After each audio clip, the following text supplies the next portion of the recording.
I was doing the Uber Eats. I drop off the order.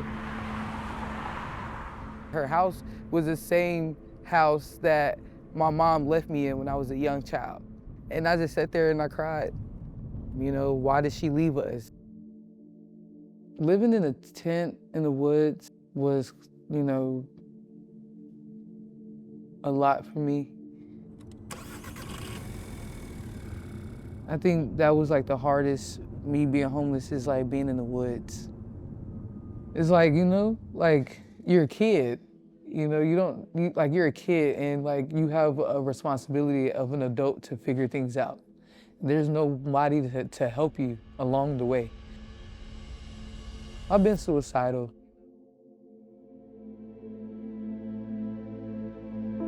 I spent a lot of my time as a younger kid just wishing that I was never even here.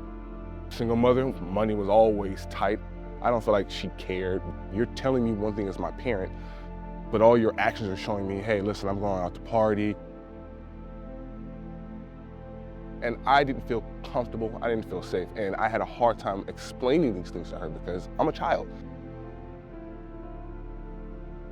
I came home from work one day and all of my things were tossed outside. I had a suitcase, so shove it in your suitcase and you take it in a garbage bag. So now I'm just a kid walking around with a suitcase and a garbage bag. I was homeless since like 11. My mom wasn't in my life, and so was my dad taking care of us. We was all in the hotel rooms. I was sleeping and I woke up to the call that he got killed, and that like just broke us. The first year and a half, I was damn near crying every day. Seeing him get killed and got shot laying on the ground. Something that never leaves my mind. I try to live with that for the rest of my days I'm on earth. I just feel like everything in me was gone. When you hit this point in your life, it feels like you're really at the bottom and you got nothing else. Like, it's hard not to give up. Sometimes I like see like other kids and like their family members, you know, like, or sometimes like I didn't get that happy birthday wish, you know, but it's just, it was hard.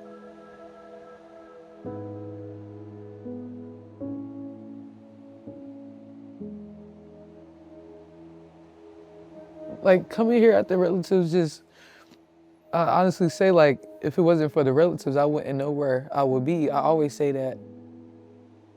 When Amber came in that room that day in the office to sit down and talk to me, tears was just falling. And we prayed and we cried because at the time of her prayer, she was sharing so much of her burdens and her challenges and the brick walls that she had actually ran into. And we make promises to each and every young adult that enroll in our program. Our promise is that we're going to meet you exactly where you're at. Our promise is that we're gonna allow you to come into a non-judgmental zone. Our promise is that we're gonna let you lead the way. We're gonna let you set your own goals, but we're gonna be there to support you every minute and every moment and every step of the way. I was really confused about a lot of things. None of my family has their high school diploma, so education was a huge factor of me showing up here. I actually heard about Darian because they said, there's somebody we want you to start with. He's passed everything but math, and he's taken math 3 times, and he's at the point where he's almost age out. Ms. Pendle, great teacher. I mean, talk about strong coming through the door. She came in and was just like, listen, I've heard your story, and I would like to help you finish this in any way possible. And then the case management is like, I would say, probably the best thing about the relatives. When you got one specific person to help you. Mr. Vet is a top 1 human. One of the best people that you can meet here. He was very determined. When he first came to me, he basically was homeless and he was staying at the shelter. So he just needed a place to stay. He was unemployed. He needed a job. Life has just been difficult for him. She's been, actually, yeah, like my mother. What I do now, I do security. For Allied Universal, I do security at the Greyhound, Monday through Friday. Well, I picked up some shifts, so it's Monday through Sunday now. It's amazing what in their young lives they've already been through. But yet, especially here, if they've decided they have a goal they want to achieve, there are resources within this building to fulfill those promises. The road has been bumpy, uphill, downhill, trials, tribulations. Amber Grace. Nice. You- I love you. I love you. Oh my God. I'm 27 now, so I've known Ms. Denise since I was like 15, 16. She is so true. Some of her story align with my story and to why I do what I do every day, because it's hard, isn't it? It's hard, and it's hard not being accepted, and it's hard when people judge you and they don't know you, and it's hard when you're not given an opportunity to excel and exceed above and beyond when you have the gift to do it, to do it, to do it, to do it.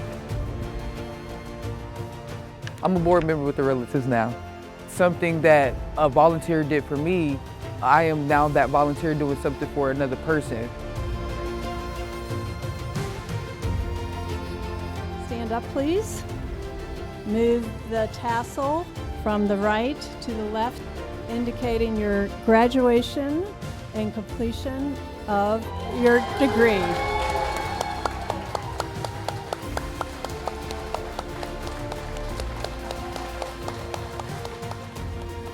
Today is my graduation celebration party. I took a nice long test, 4 of those jokers to be exact, and I'm finally graduated. I finally got my GED. Darian, when you walk out of here, you will feel stronger and better as a person than you did coming in. You will have your GED, and you will be a better man walking out. That's what the promise was.